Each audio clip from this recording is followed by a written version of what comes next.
were listening to the Battle Ready podcast. My name is Aaron McManus, and I'm here with my dad, Erwin Raphael McManus.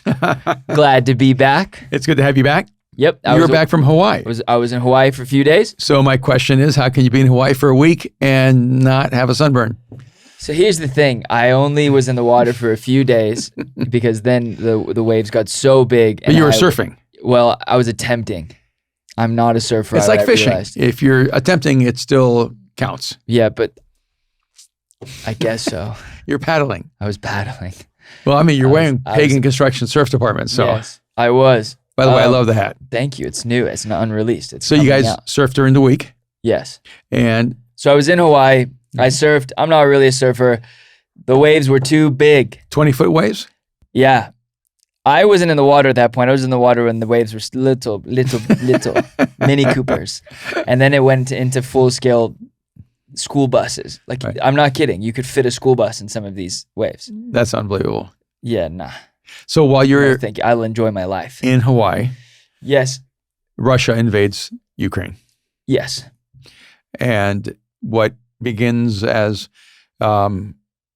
massive troops lining the border outside of Ukraine ends up being a shameless act of war. Yeah. So things escalate. And Putin says he's there to keep peace. Right. And it's a very peculiar way of being a peacekeeper by engaging a peaceful country in war. Yeah. In Hawaii is interesting because there's so many military bases. So, when we flew in, I had called you and told you, like, landing, you see all of the fighter jets. You see all of these military, what are they, like, freight planes and all of this just activity. And it seemed relatively dormant, normal, just military bases. And then when Russia invaded, all of a sudden you see all of these Humvees everywhere. You see much more military activity going on. It was a little eerie. I felt safe, but it also felt at some point, I'm like, okay, we're the furthest you can be into the ocean to Russia and China from the United States, and it felt a little ominous at times.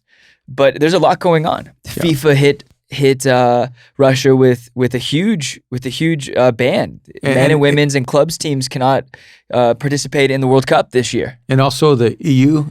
The UEFA? I don't know how to say it. UEFA. FIFA and UEFA. Okay. And there's like Remus and Romulus. Right? Yes. And so they both decide to ban Russia. Russia, which probably has implications in millions, hundreds of millions, maybe even billions of dollars. Yeah. And I never think of FIFA as an organization with a real strong moral compass. Yeah, they haven't had a great track record with ethics. Yeah, and so this is, to me, really surprising. It is. And I think probably it's a new page. Very surprising to Putin. I don't know if he estimated the global response that he's getting right now. Do you think he cares? I don't think he cares, but I think he'll care about how those consequences affect his popularity in Russia. Yeah, and a few other things happened. Yeah. Within soccer, the Premier League, Chelsea is owned by Roman Abramovich, he's a huge. I think he's worth like $13 billion or something. Can you fact check that, Brooke?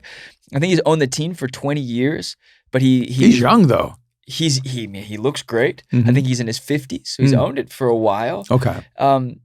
We bought it young, and then he's trying to pass off, I guess, the owner, not the ownership, but the what I heard is stewardship. He was putting the management of the team under the foundation, but I guess the foundation has not accepted that responsibility yet. No, and so it could be really interesting if the Premier League, so the FIA, part of Formula One racing, which I love during COVID. Of course. I think like so many Americans got into Drive to Survive. I'm a big Lewis Hamilton fan. But the American team, Haas, the American-owned team, Haas, their primary sponsor, I wrote it down in my notes because it's a little hard to say. Is Haas American or are they German? Because the name Haas sounds German. I want to say they're American. No, they're an American. Okay. I'm sure. I don't know. I'm just wondering. Your name is Erwin. Yeah. So That's a German name. Okay. All But right. you're Now from we're El getting Salvador. personal. Okay. I'm not getting personal. I'm just saying, look, things have, like, the world hit boggle a few decades ago, and everyone's everywhere now. But so Formula One, By the way, your name is Aaron, and that's a Jewish name, but you're not from Israel. you gave me that name. You decided. I had nothing to do with it. Uralkali, which is the primary sponsor of Haas, sponsors the team and also sponsors the driver, Nikita Mazepan, who his nickname, and this is sad. The kid gets a lot of hate. It's hard enough. There's only 20 drivers in Formula One. They call him Mazespin because he always spins out on the track. It's his first year in Formula One. Those cars are fast. It's hard. But they're considering dropping him from the team because his father is actually the CEO, I think, and owner of Uralkali, who's the primary sponsorship. I mean, Formula One is the most is the primary case of nepotism in that sport. You have to be wealthy. And elitism. Oh my gosh, yeah. So they're thinking about dropping him. They stripped off the sponsorship logos off the Haas car for testing last week, and I think in Spain. So it's a pretty big deal. And I think the FIA is considering like banning all Russian money from the league. So that'll be really interesting to see. There was also a Russian tennis player, Andrei Rublev, who wrote "No War, Please" on a camera. Oh, you just showed me that in the semifinals in Dubai, which is it was a beautiful act. But how do you Russians all over the world must be so torn? Yeah, and I think people need to realize that you're not free to protest in Russia. No. Like in the United States, you can protest whichever side you're on. But if you're in Russia and you're protesting this war, if you're protesting Putin's actions, you could lose your life, you could lose your freedom, you could lose your future. The implications are limitless for negative consequences. So the fact that if you see hundreds of people protesting, if not thousands of people, it's very brave. It's incredible and lets you know that there are hundreds of thousands, if not millions of people who hold the same positions, but just do not want to place their families under that kind of danger. Right. Because, even if you're a Russian, I imagine if you're a Russian living, are you okay? I imagine if you're a Russian living outside of Russia, it's still very dangerous for your family that lives in Russia. The ramifications of your actions or your words or going public could have direct effect to people that you love back in the country they come from. Yeah, now I was just reading how I guess Putin has hired the Wagner Group, and where did you read this? They've mobilized around 400 assassins to try to assassinate Zelensky in Ukraine. Did it say they hired assassins or they hired a paramilitary group to go and find? They were a paramilitary group of assassins. And the article I read said they hired assassins. They call them mercenaries, the Wagner Group. Yeah. Well, we have lots of those in America. Okay, but let's not go there. No, we do. No, we do. We have mercenaries, paramilitary groups. Yes.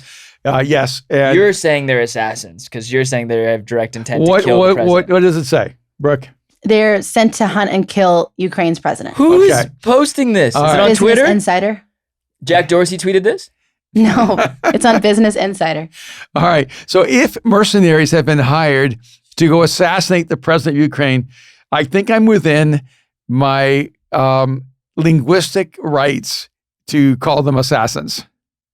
I am not disagreeing. I'm just asking for some more clarity and to verify the information. I do find this. My whole point is that if he's willing to do that, and that's just within his normal purview of being a dictator, what would he do to his own people?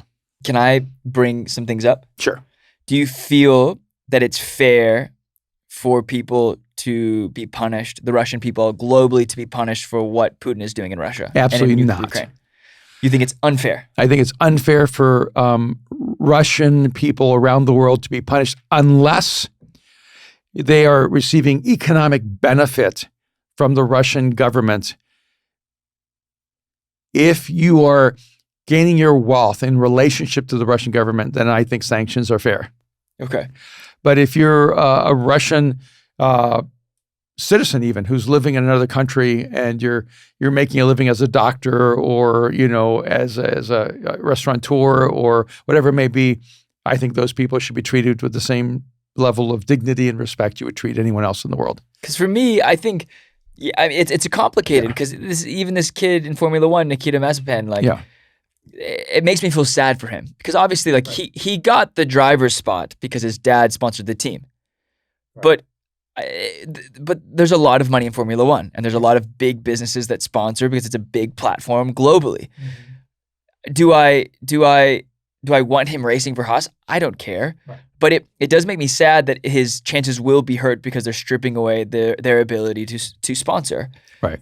There's dirty money in a lot of different companies, and it feels now that that Russians have a gigantic target on their back. Yeah, it's tricky because we have a lot of people who we even heroize in our country whose wealth has come out of dirty money. Right. Like who? Well, I mean, let me just pick one that would be more of a cultural icon, like Jay-Z. Ooh, I got 99 problems. No, and I'm just saying that where your money starts is pretty much never in the end how we decide whether a person gets to keep that money or multiply that money. Right. So if we're going to apply that kind of criteria around the world, we should be ready to apply it here. Right. And I don't even want to go into, Donald Trump and his family money or, frankly, there's a lot of people whose wealth. Didn't Nancy Pelosi get in trouble because she's trying to like end the ability for congressmen to like invest in the stock exchange, but her husband does all of her stock investments? She's like heavily invested in it. It's all connected. It'd be Pelosi, Speaker of the House, right? Wasn't she also, it was really interesting because this is just straight up dirt and tea. Like before. Dirt and tea. This is dirty tea. Dirty gossip tea. No, but one of my friends, they go to Mosaic, is an airline steward, but for private jets. And during COVID, when she was like, do not travel and all these travel bans, she was flying her private jet back from San Francisco to DC. And my friend was on it being like, this is insane that this, like, one, how is she paying for this? But two, like, no judgment, but also, like, what the heck? Like, you're saying we shouldn't travel, but freaking traveling, and I'm having to travel because you're traveling and trying my company. I'm grateful for the work, but not grateful. Back to the subject at hand. Okay, we're not going into this? No, but I do think it's a point that when we're mad at a certain nation, we need to be careful to not apply that to all the individuals. So you're saying I shouldn't dislike all Democrats because of Nancy Pelosi's actions? That's right, Aaron. And all Republicans because of Trump's actions. That's right. Oh, wow. We would learn so much if we just could apply that right now. That already Sesame Street. Yeah, this is ABC right here on how to treat people with dignity and not to develop prejudices. So going back to Russia. So I think sanctions, even across the sports and entertainment world, are absolutely legitimate when the wealth is connected to Russian wealth and government. Okay. But if it's not connected to it, then I don't think that should even be in the conversation. It becomes really complicated now, though, right? Because it isn't because the world is so much more integrated than it used to be, right? It is. It's. I think it used to be easy to villainize a certain countrymen to go, the Russians are the enemy or the Chinese are the enemy. Be like, what are you talking about? If China's the enemy, then what happens when all of our iPhones come from China? What are you talking about? Then all of the Nikes that you wear come from, they come from, are they still made in China? A lot of them. Yeah, I believe so. We can't be so singular. Yeah. Like we have to think dynamically. Yeah. But I think, no, go for it. And one of my friends said. Yes. Can you name said friend? Oh, there was a guy named Leonard Sweet who years ago said, I don't care about a money's legacy. Yeah. I care about money's destiny. Interesting. Because in a sense, it's almost impossible to not find yourself in some way with dirty money. Right. And one of the great challenges is if you spend your whole life going, where did this money come from? You actually are always working backwards rather than where's this money going forward. Right. And so maybe a lot of the economic questions with Russia have more to do with, does this sanction hurt F1? Does the sanction hurt the drivers in the company? Or does the sanction actually hurt the Russian government? Right. And so maybe that would be my break point, would say, because, I mentioned a few people along the way, and I care less about the legacy of their wealth than I care about the destiny of their wealth. My heart goes out for the Russian soccer players. Men, male, female, both, all the club teams, everyone's connected, because it goes, you can't control that you were born in Russia. Yeah, that's right. And really, you have no say over what Vladimir Putin does. Yeah, the citizens really have very little to say about how their nation is governed. So then it becomes really tricky, right? Because it's saying, like, really what the world is saying is we're not accepting the way that you operate your country anymore. Yeah. And that if you're a citizen, what are you supposed to do? Like, if you're supposed to be representing your country, you're no longer able to represent your country. Yeah. Your country that you can't control, that you were born in. You can't control the way it's run. All that you can control is the ability and the gift that you're given to to be a good steward of it. But then you can't compete on a global level. Yeah, and I think that's what they're saying. If Vladimir Putin, if you're going to engage in war, then your nation is going to be cut off from the global community. Do you think that it's the global community, like FIFA, finally? Well, because it's even deeper than that, right? It's all of these sporting communities. It's these SWIFT, banking communities. It's SWIFT, with the banking systems across the world. I heard a rumor that Switzerland might actually choose the side for the first time. This is very interesting to me. Wow, that would be a historic first. But it's the global community going, we've accepted this for too long, and we're no longer accepting the way that you operate. Yeah. Switzerland actually officially announced that it's going to freeze Russian assets. Wow. So interesting, because that's a game changer. That's a game changer. Yeah, and I wonder how that's going to affect my assets in Switzerland.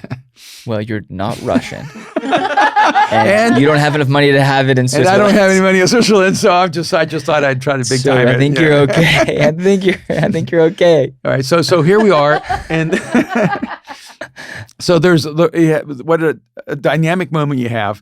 I've even heard some people like I think Condoleezza Rice was just being interviewed. I heard Mitt Romney on CNN being interviewed. They were saying that they felt that Putin may be unstable, that he may have had a psychotic break, that he's struggling with extreme paranoia and some other aspects of mental illness. They've been hanging out with Biden and and our former president.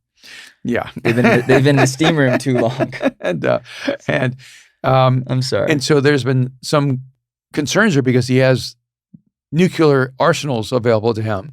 Yeah. And so that's a deeply concerning thing. No, that's very serious. And on top of that,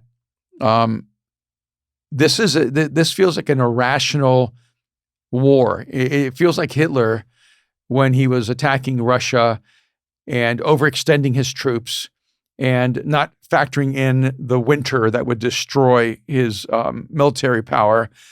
And you saw a point in Hitler's own thinking where you felt he moved from this evil mastermind to this really demented and irrational psychotic leader. And just wondering if this is what we're watching on a global scale with Putin. I think when we start getting into the conversation of like nuclear arsenal, that they're arming their nuclear arsenal, that they're engaging their safety precautions, which is pretty dangerous because he sees peace as war, and so he would see engaging his nuclear arsenal as using it. The conspiracy theorist in me just goes, did this perfectly line up with the end of COVID? No. Would we consider this? We're close to the end. I haven't seen a single Ukrainian person in any footage wearing masks. Is that what you mean? No, I'm just saying that it feels like we leave a global pandemic to then another crisis, fade into another crisis. Russia invades Ukraine. This is not a small thing. This is a big thing. Yeah, but then I read the most bizarre thing. I think it was John Kerry saying that he hoped that the Ukraine conflict wouldn't distract us from the real crisis of climate change. And I'm like, John Kerry, are you on oxygen? What what is wrong with you? He's gotten a lot of pushback for that. I mean, this is the same John Kerry that was flying private planes while telling everyone we need to be more aware of our carbon emissions. And you, by the way, I think humans are intelligent enough to handle two crises at one time. Well, Joy Behar on The View. I don't agree. I don't know if that's... No, what did she say? Goodness. Wow, about Italy? You're going deep. What did she say? Joy Behar on The View has been really lit up, speaking of dirty tea, Aaron, because she basically said that the attack on Ukraine inconvenienced her travel plans to visit Italy. Because COVID prevented her the last few years to get to Italy. She can finally go. And now this war, she was like, why prevent me from going? What's going to happen there? Yeah. Wow. I saw you post Talk about elitist problems. Yeah. Gosh, you just hope people would be able to fake empathy better. I'm sorry to take it there, you guys. We can go back. Okay. No, it's all right. She's on The View, right? Yes. Yeah, it's a very short-sighted view. It's a very different the view. short view. She's not gonna have that view much longer, I don't think. If she might have to, yeah. All right. So let's rein it in. We've already talked about Ukraine. We've talked about Putin. We've stated pretty clearly our perspectives on this. As Mosaic, we have been raising money to help people who have had to run for their lives, the families that have to leave their homes and are now seeking refuge in surrounding countries. And so we're trying to be at least a small part. And Mosaic's raising money. Yeah, we are. At mosaic.org/Ukraine. Yep. But what are you doing with the money? We've identified very small kind of organizations that do direct work with people. Is this through our friends Sasha and Ross? Yeah, and some of it is on the ground in Moldova. Yeah, because Sasha's Moldovan, his wife is Russian, and they are the ones that came and said, "Hey, we'd like to start doing something," and they gave $10,000, and I think for us, it's really important that the church be present, because a lot of times Christians give through a lot of organizations. And then later people say, yeah, but where was the church in this?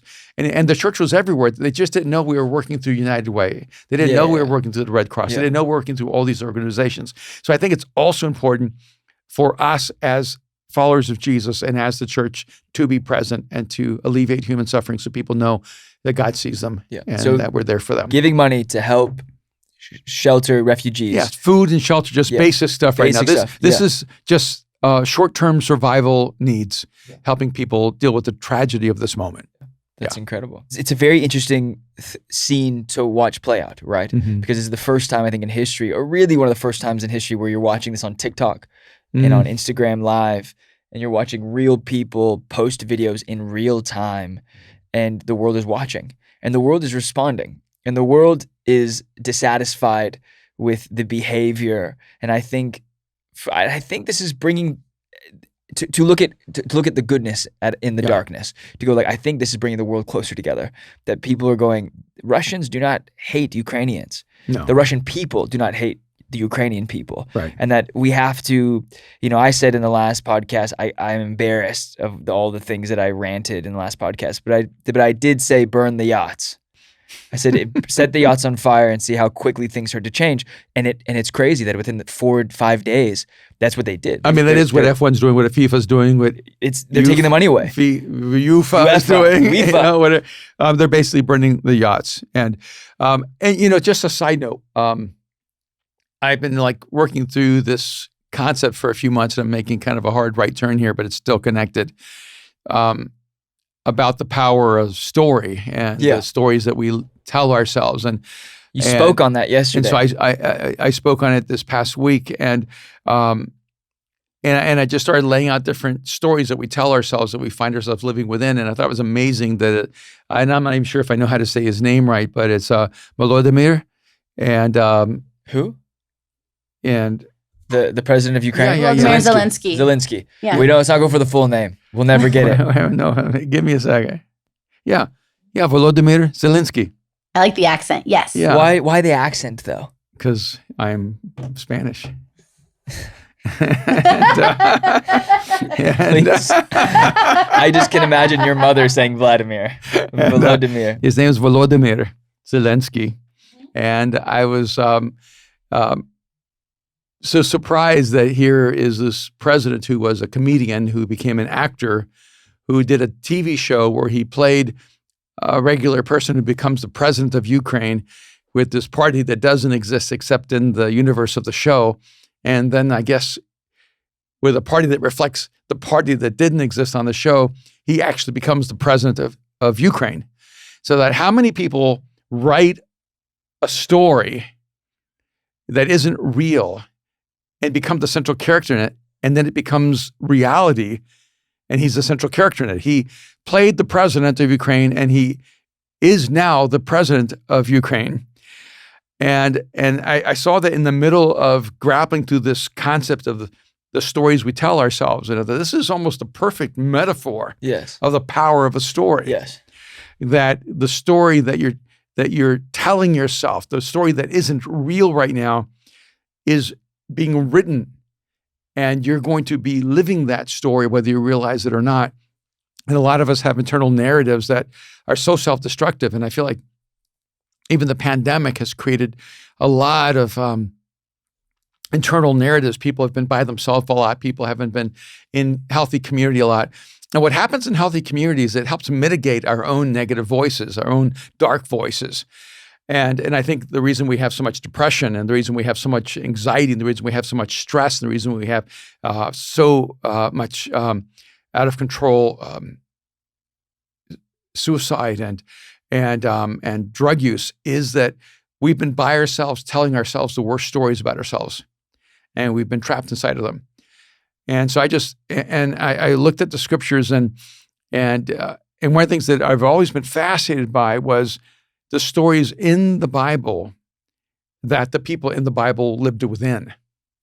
Because we always think of it as like one big story, but there's a lot of smaller stories in it, a lot of sub-narratives. And so I just went through and extricated 5 significant narratives that most of us at some time or another may live within, and many of us are trapped within.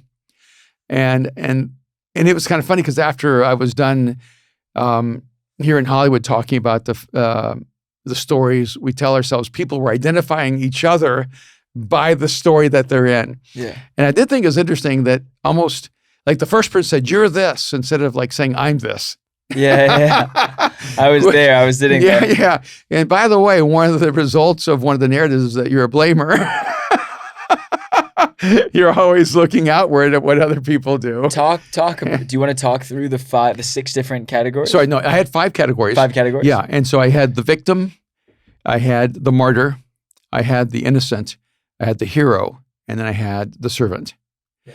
And you called the innocent something else. That's why I said yeah, 6. and the 5 kind of went back and forth because it's the abdicator. Abdicator.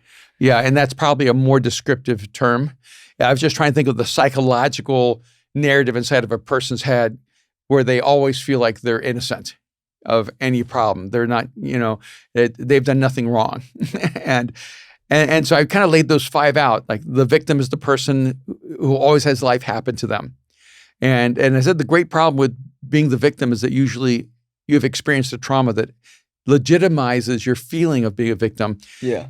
But you also let that trauma define you all your life. Wow. And just in a quick summary, the problem with being a victim and living in the victim narrative is that you're never living in your story. You're always living in someone else's story.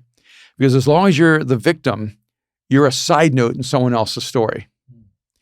You have to actually relinquish the right to be a victim and choose a new story to no longer be in that other person's story but your own. We were talking about this a little bit last night and this morning. Like you need to create some kind of personality test or assessment. Yeah. Assessment that like breaks down, which one that you are and which one that you are in your best moments, your worst moments. Because I think we were talking about it like, I've been moments where I've been the victim. Yeah. I've been moments where I've been the abdicator. Yeah. Moments where I've been the martyr. Moments where I've been the martyr. And moments where I thought I was the hero, but I wasn't the hero. And so, because I think it'd be really interesting to hear people kind of talk about that. Yeah. And the discussions afterwards were really funny. It was. And in fact, this other young couple, the girlfriend says to the boyfriend, "You're the martyr." Yeah. And he said, "Yeah, I can be a martyr." Because the martyr believes they're the only one in the world who cares. They're the only one trying to fix something. They're, and they're alone in the cave, and they feel like God's abandoned them, humanity's abandoned them. But the problem with the martyr is they actually think less of other people. They think no one else cares as much as they do. No one else, is as noble as they are. No one is as courageous or as kind or as generous. And so it's not just what you think about yourself, it's what you think about others, which is why you're the martyr. You just, and so your life ends up being a life of suffering and sadness, and you wonder why others don't see your sacrifice, but you're actually extricating all the joy out of the room. Oh no! What am I? And well, I'll let you decide that. I don't think it's healthy to tell other people what they are. It's better to let them discover themselves. Let's play the game. Well, let's identify the other three real quick. The abdicator is like the Pontius Pilate who washes her hands and says, "I'm not responsible. This is not my problem. This is not my responsibility." Okay. So the abdicator is a person who never does anything wrong. Okay. They just never do anything right. Okay. They don't do anything bad. They just don't do anything good. And then the tricky thing is when I got to the fourth one, the hero, I could just feel the room leaning in going, finally, my narrative. And I said, hey, before you jump into this one, let me describe it first. And because I used Herod as the description of the hero. And by the way, and Kim, your mom, pointed this out to me, the word hero is inside of the name Herod. Yes. And the narrative of the hero is, I'm the hero. I'm the hero of my story. I'm the hero of everyone's story. I'm what humanity needs. And the problem is, if you actually think you're the hero, you're not. Right. And because even if you look at great stories, the person who thinks of the hero is usually the really terrifying villain. Interesting. It's Bane. It's the Joker. And it's Putin. Putin believes he's the hero. And that's the thing. His narrative is that he's the hero. We might need to find some more positive things to talk about within this personality test. And then the fifth one. This is the villains of the Bible. Yeah, and the fifth one is the servant.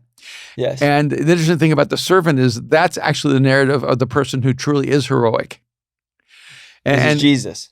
Well, and it's when we're, of course, most Christ-like, right? Yes. It's when you're actually a hero, you're not thinking about yourself. Yes. You're thinking about other people. Your narrative is not, I'm the savior of the world. I'm God's gift to women. I'm exactly what this moment needs. Yeah. You're actually thinking, I'm just doing what has to be done. Yeah. Like the true hero, the servant, doesn't think they did anything that no one else would do, but everyone else knows that I would have done that. Right. And so we kind of laid out those 5 different archetypes within the stories we tell ourselves. So why are 4 of them negative, and then the 5th one's the right one? Well, I think that the reality is that most of us tell ourselves negative stories of ourselves. Interesting. And so this is not who you are. This is the story that you've been telling yourself, which is shaping who you are. And because ultimately, in the end, God wants you to live a life that is truly heroic, truly noble, truly full of compassion and kindness and integrity, and filled with hope and love and joy. So what do you do if you're the victim? You stop. So is the goal to be the servant? I don't understand the rules of this game. Okay, let's break this down. Would the goal be to be the victim? No. No, the goal is to be the hero or the servant. No. If you really want to be the hero, you gotta be the servant. No, the goal is not to be the hero. I'm so confused. The hero is the person who's a narcissist because they have a view of superiority over themselves, over the world. You all know those people who pretend to be the servant, but they're just trying to be the hero.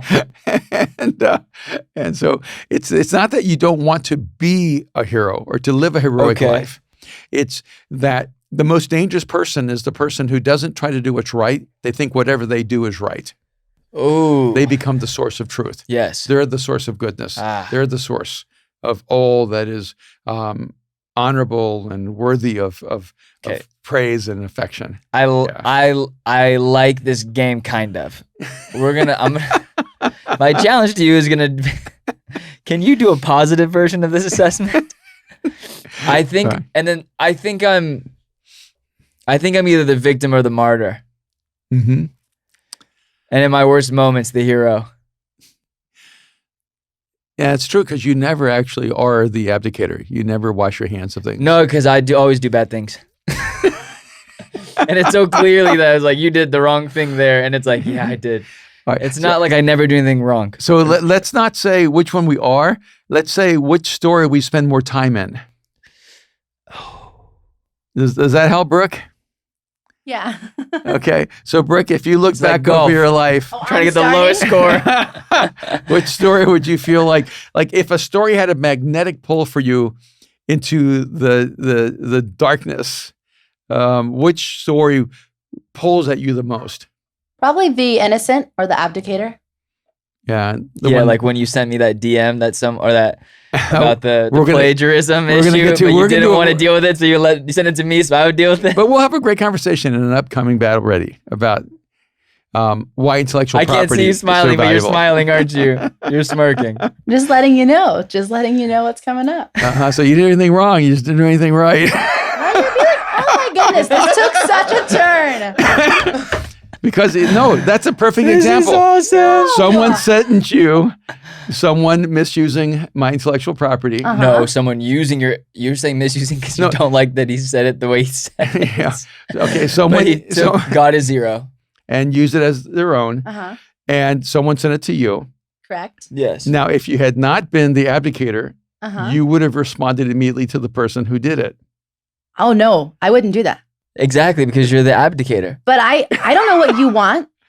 I don't want to offend or do something that would make you unhappy. Like, Brooke, why are you DMing people ragey? I never think that.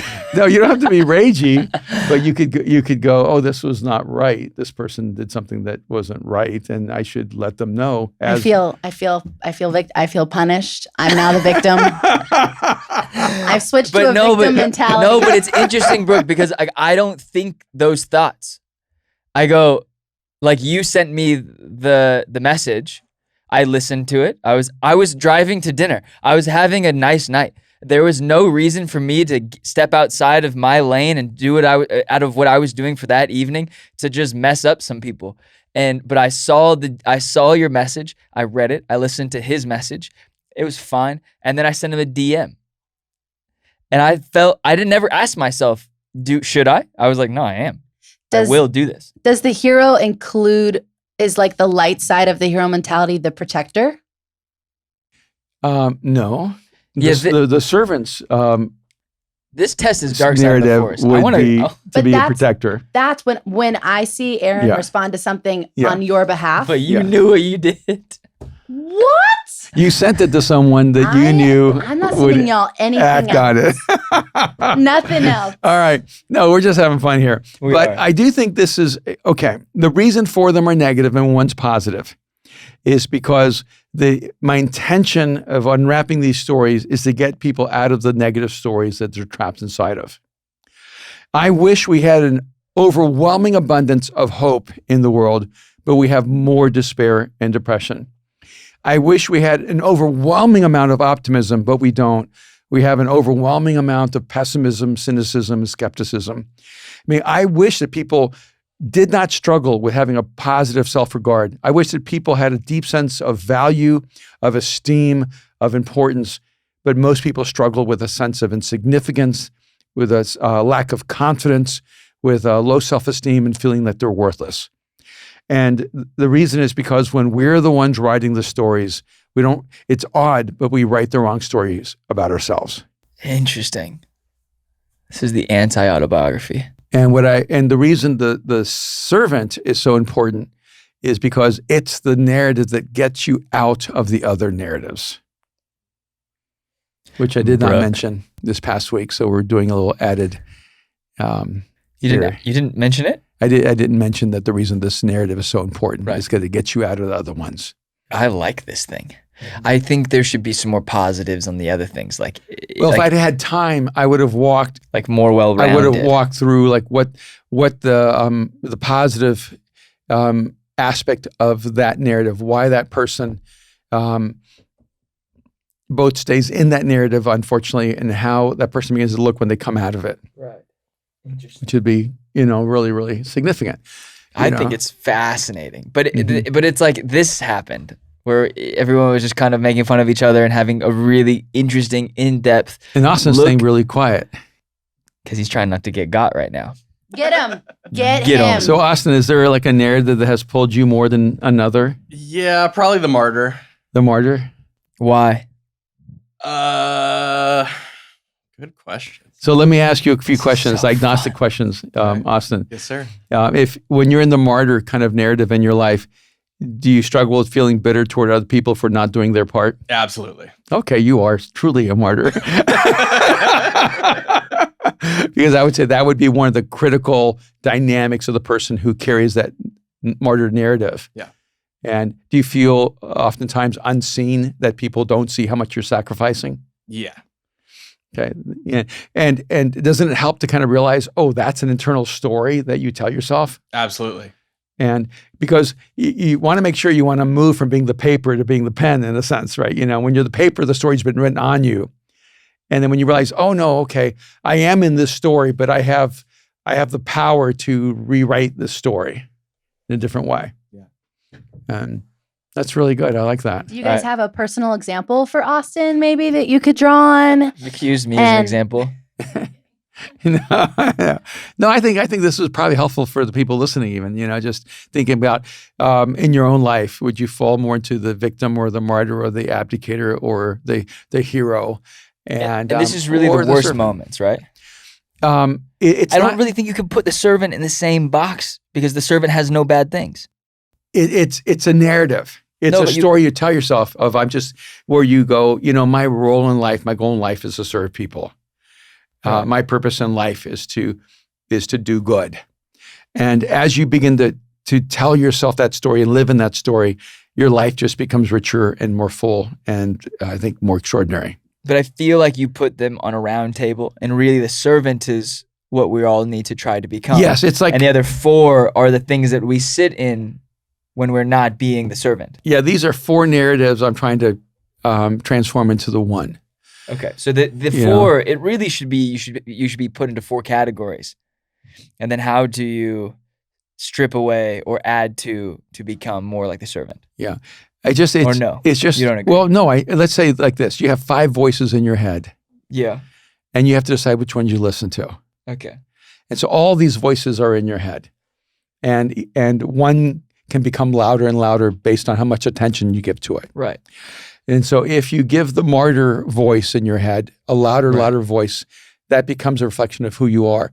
But you always have within you this servant voice that's saying to you, live your life for others. Don't worry about how it plays out for you. Trust God, Yeah. and that if you do the right thing, God will always return that to you in a beautiful way. I love this. So it's really the voices that are within us that haunt us, that pull at us, that may even at times torment us. Interesting. I'm scared to say things now. No. No, but I think for everyone listening, I think there's something this would be a really fun exercise. Yeah. If you've made it this far into the podcast, take a few minutes, reflect on the 4 categories. The 5th one is what you want to achieve. That's the voice you want to listen to. The voice you want to inside listen of you. But sit within those 4 categories and kind of go, okay, in my worst moments, what am I leaning toward? Am I the abdicator? Am I the hero? Am I the martyr? The victim? And then kind of reflect and take a moment. Comment these in the post for this week. I think that would be really fun to discuss. Go on Instagram and comment which one you resonate. Just throw yourself under the bus a little bit. Well, it's funny because the night before I did this talk, I was talking to my friends, and she's Italian from Albany, New York. I'm not going to say her name. Yeah. And she's married to another one of my great friends, I was teasing her about the mafia and being Italian and everything, and she starts telling me the history of the mafia, and at every point, the mafia was the victim. Everything she said, I said, I feel like you're giving me a very skewed history of the Italian people. And then she used a statement which was incredibly like the victim. And I said, hey, stop. She goes, why? And I said, because I'm talking tomorrow and I don't want to be tempted to use you. As an illustration. You skipped her on Sunday, but now it's landed here on Monday. And she will hear this podcast. She goes, no, don't use me. Don't use me. But a lot of times, and you've been with me for decades, all your life, and you know that I've traveled the world, I've interacted with people, and within seconds, at most minutes, I can know things about people don't know how I know. It's very, very frustrating and what I did in this and insightful in this structure, what I did is I gave people some of the practical tools of how I listen and know things about people they don't know how I know. And so I've learned how people describe themselves inside of these narratives, inside of these stories. And I can know almost immediately who they are, how they see the world, how they see themselves, how they explain the problems in their life. Okay. Fun little game. Okay. I'm going to throw out world leaders, and you're going to put them in the categories. Trump is the hero.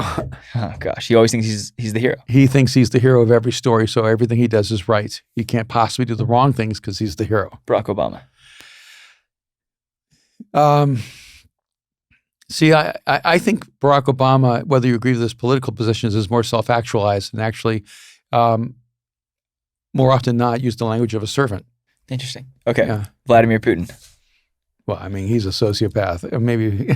No, put him within the categories. I put him again in that hero category. It's interesting, isn't it? The story he tells about himself is that he's fixing all the problems in the world. The great danger with Vladimir is, on a first name basis, is that if he ever decides he wants to bring world peace. Yes. Because the way he will bring world peace is world domination. Yeah. Biden. A lot of, to me, Biden's language is the abdicator. And he washes his hands of problems. And frankly, a lot of President Obama's language in the first few years was an abdicator. He blamed most of it on He on the kept former blaming president. Bush Yeah. for every problem he faced. And every time his decisions didn't go well, he blamed it on Bush again. So I wanted to be more gracious to President Obama, but I heard a lot of abdicator language from President Obama over the years. But I do think he grew He did. over 8 years, and then Yeah. 4 years after not being president. Yeah. I think his public perception and even the way he uses his voice now is so much more growth. Yeah, and so politicians oftentimes are very much abdicators or victims. They blame other people for their mistakes or their problems. And then they wash their hands of things when they go, this isn't my thing to fix, not my problem to solve. Okay, Zelensky. President of Ukraine. I think Zelensky is right now almost like the unexpected manifestation of the true servant. Interesting. And when the U.S. wanted to extricate him out of Ukraine, and he said, I don't need a ride, I need a gun. Yeah. And this is maybe my little cynical self. The United States wanted to remove him from Ukraine because it puts less pressure on us as a nation. Because if he will run, it's okay that we ran. Like if he leaves Ukraine, it's okay that NATO never let them in. Yeah. His staying in Ukraine indicts the lack of courage of all the other decisions that were made before Russia invaded Ukraine. Decisions were made before this moment that emboldened and empowered Putin to invade. And Zelensky decided, I don't know when and I don't know how, he decided that Ukrainian freedom was more important than his own life. He decided that the role of being president was not positional, but that it was moral. And even risking his wife and kids, he has a beautiful family, he chose to do the right thing. Even knowing that the likelihood of him surviving and living is close to zero. I have incredible admiration for this man. I think this was a fun episode. I really enjoyed. I enjoyed the whole thing, but I really enjoyed the last 15, 20 minutes of this breakdown. I think, the next episode, we're probably going to hit plagiarism and how people borrow your ideas. Okay, and if you're going to use this framework. We're going to do it now.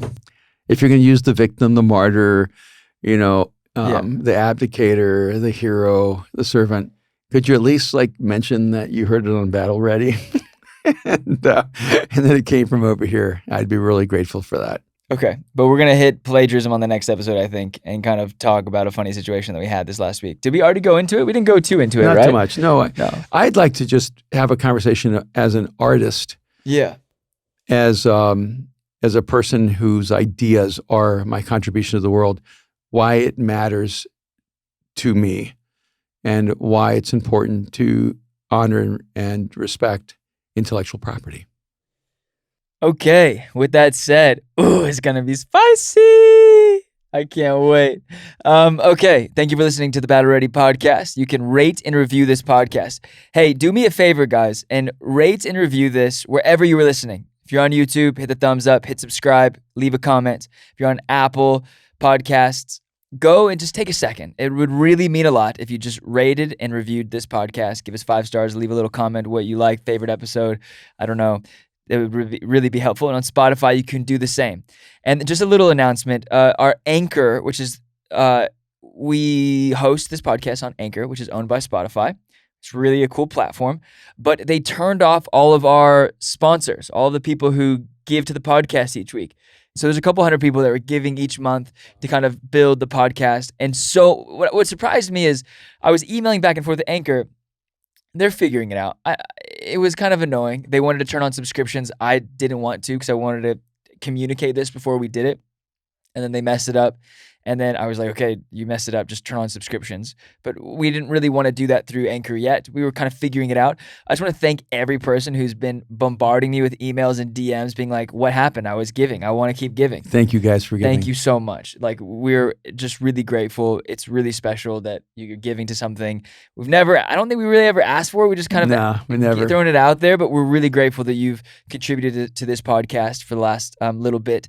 And we're excited and looking into new ways where people can contribute and give towards what we're doing here and building this thing. We had our 1 millionth play recently. Oh, that's awesome. Congratulations. 1 million plays. That's incredible. Can we give a little bit? Come on, guys.